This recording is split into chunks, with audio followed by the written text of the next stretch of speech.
merupakan suatu kegiatan berbicara di depan umum atau berorasi agar dapat menyatakan pendapatnya atau memberikan suatu gambaran pada suatu hal.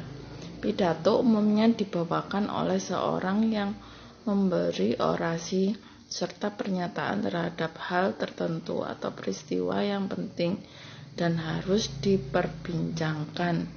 Pidato ialah salah satu teori dari perjalanan bahasa Indonesia. Pidato umumnya dipakai oleh seorang pemimpin untuk berorasi dan memimpin di depan banyak anak buahnya, di depan orang ramai. Pidato adalah suatu ucapan dengan susunan yang baik untuk disampaikan kepada orang banyak. Contoh pidato yaitu seperti pidato kenegaraan, pidato menyambut hari besar, pidato pembangkit semangat, pidato sambutan acara atau event, dan lain sebagainya. Pidato yang baik dapat memberikan suatu kesan positif bagi orang-orang yang mendengar pidato tersebut. Kemampuan berpidato atau berbicara itu terdiri atas salam pembuka, pendahuluan, inti, penutup, dan salam penutup.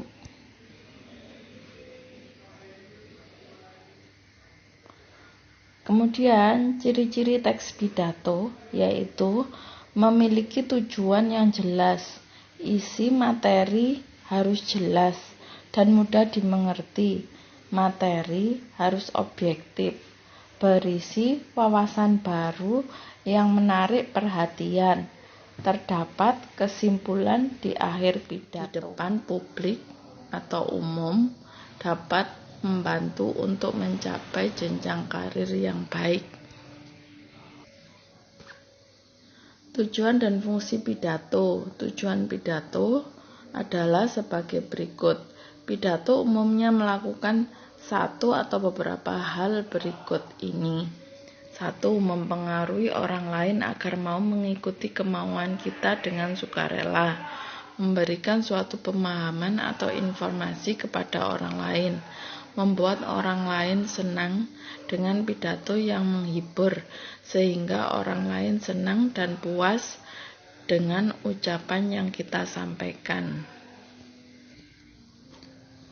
Dalam melakukan pidato, gaya bahasa, penampilan, serta ekspresi kita harusnya diperhatikan dan kita juga harus percaya diri dalam menyampaikan isi pidato kita, supaya orang yang mendengar dan melihat pidato kita juga tertarik serta bisa terpengaruh oleh pidato yang kita sampaikan.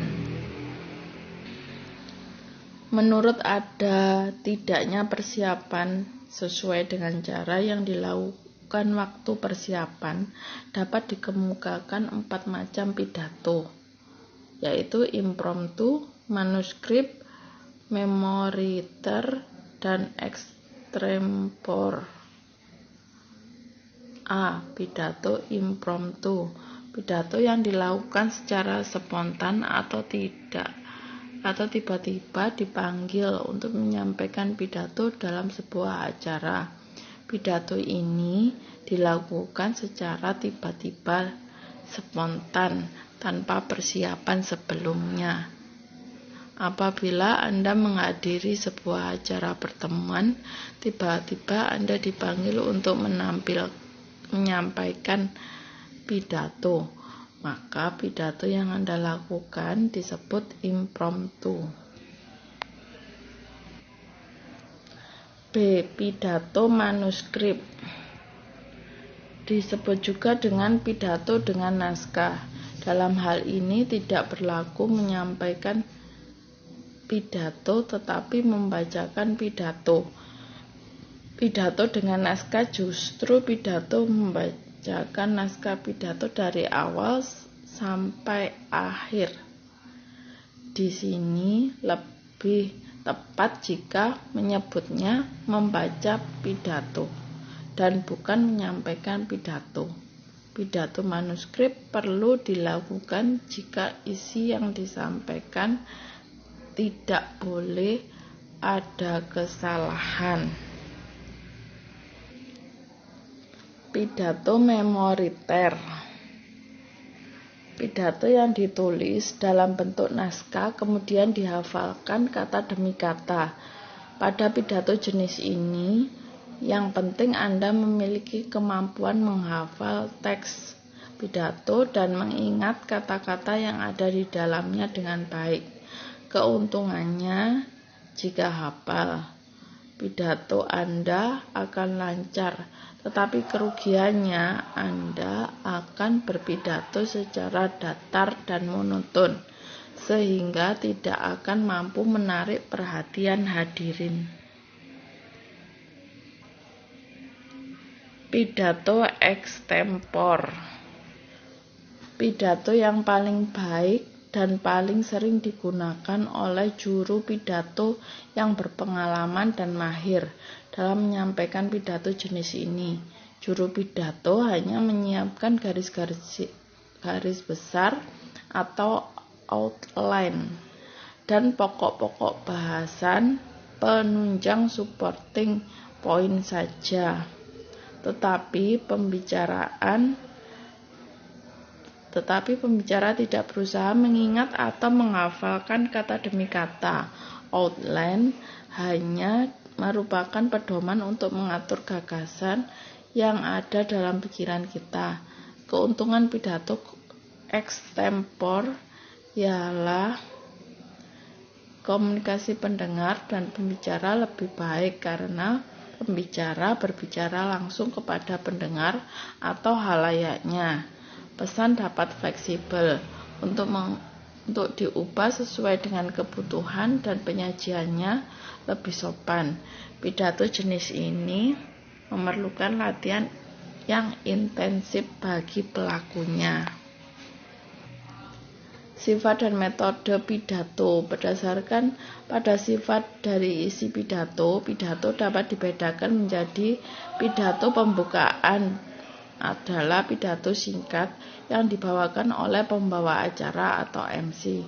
Pidato pengarahan adalah pidato untuk mengarahkan pada suatu pertemuan.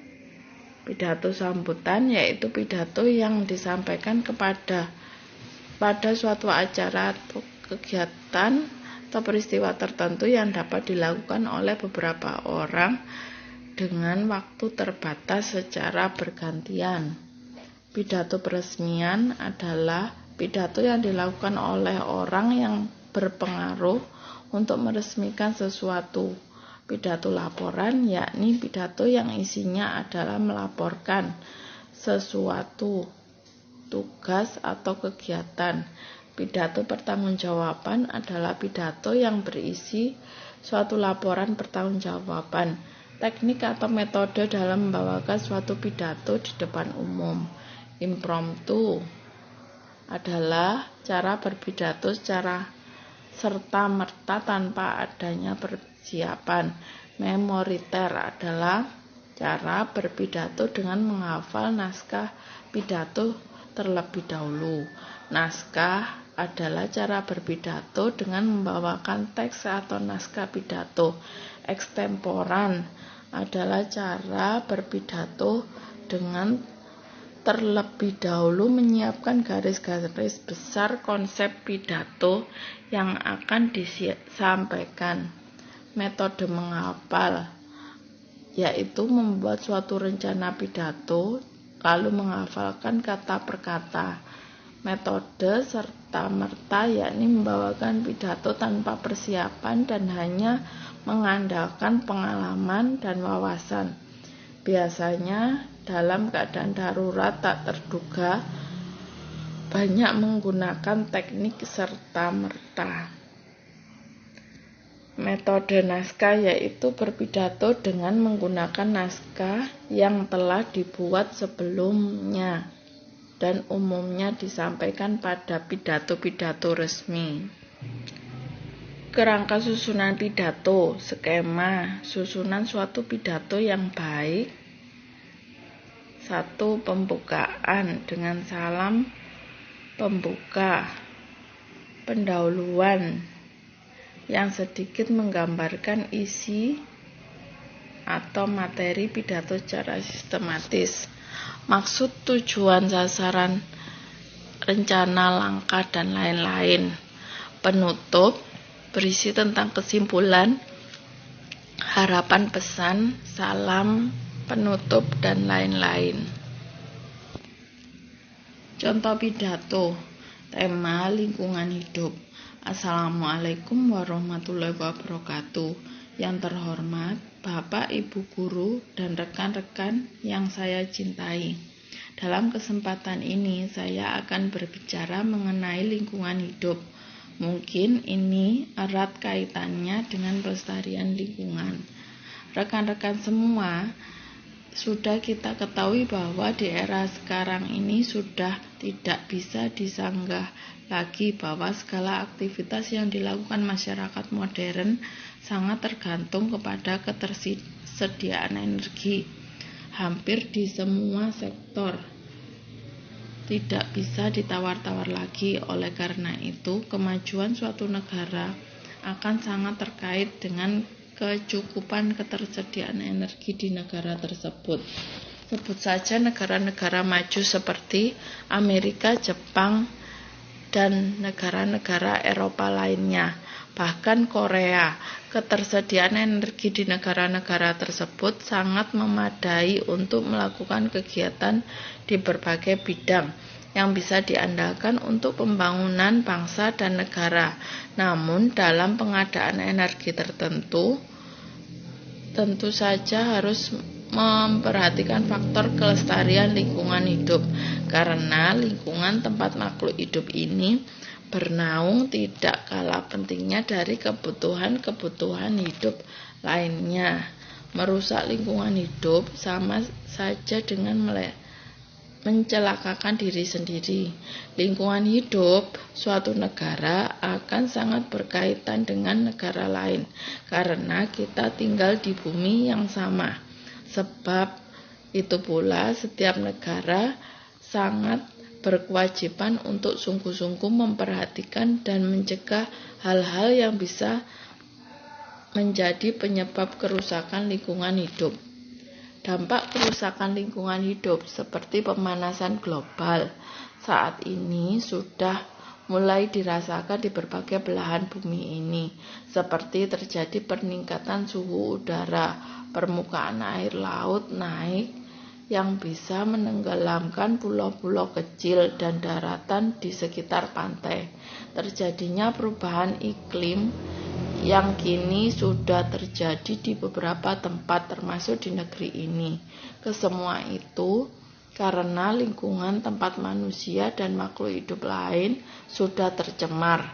Bahkan menurut sumber-sumber yang bisa dipercaya, keganasan topan yang akhir-akhir ini suka melanda salah satu bagian di daratan Amerika diprediksi karena sebagai efek dari pemanasan global. Ancaman lain yang tidak kalah banyaknya bagi kehidupan manusia adalah terjadinya hujan asam. Rekan-rekan semua, oleh karena itu marilah kita sama-sama menjaga lingkungan, menjaga kelestariannya. Jangan sekali-sekali merusak dan mencemari lingkungan sekolah kita, rumah kita, pokoknya lingkungan di sekeliling kita, karena di sekeliling kita mungkin tersimpan banyak energi yang bisa dimanfaatkan oleh kita dalam berbagai aspek kehidupan ini. Apakah itu air bersih, udara bersih, tanaman obat-obatan, dan sebagainya. Kalau sampai lingkungan kita rusak, maka sedikit demi sedikit energi itu akan hilang, bahkan punah. Sekali lagi, marilah kita jaga kelestarian lingkungan kita. Rupanya pidato ringkas ini saya cukupkan sekian. Mudah-mudahan dapat bermanfaat bagi kita semua. Wassalamualaikum warahmatullahi wabarakatuh. Jadi, kita dapat mengambil kesimpulan bahwa struktur pidato antara lain salam pembuka, pendahuluan, inti, penutup, dan salam penutup. Demikian pembelajaran kali ini, semoga dapat bermanfaat. Wassalamualaikum warahmatullahi wabarakatuh.